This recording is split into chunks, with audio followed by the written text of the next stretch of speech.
Hey, it's Dr. Harper. We're going to talk about one of the worst parts of being a woman, urinary tract infections. These are the worst. So much pain and discomfort and so little to do about it.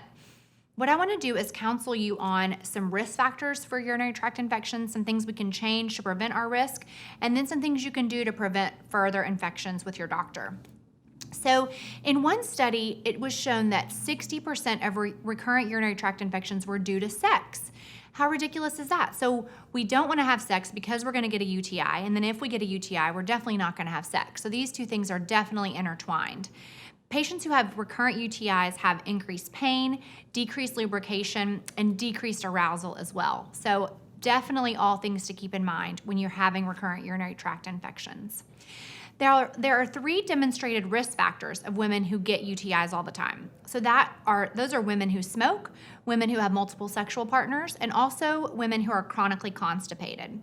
So if you're suffering with any of these things, then you can definitely reduce or stop smoking. If you have multiple partners, always use condoms.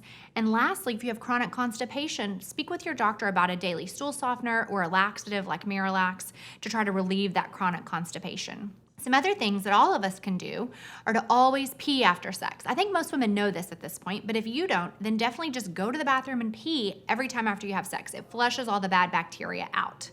Another thing is you can drink cranberry juice. Definitely make sure you're drinking tons and tons of water.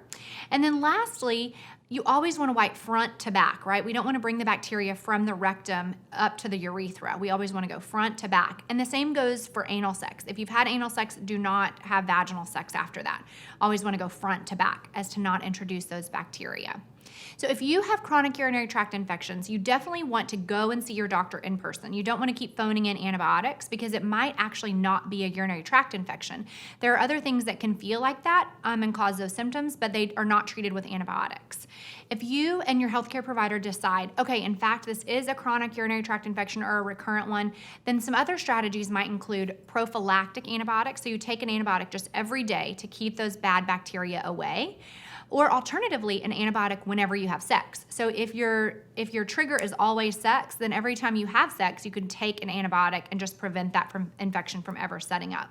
If you have recurrent UTIs, definitely try these changes that we've talked about. Have an exam in person. That way we can get you back to sexual health, sexual wellness, and keep these terrible urinary tract infections away.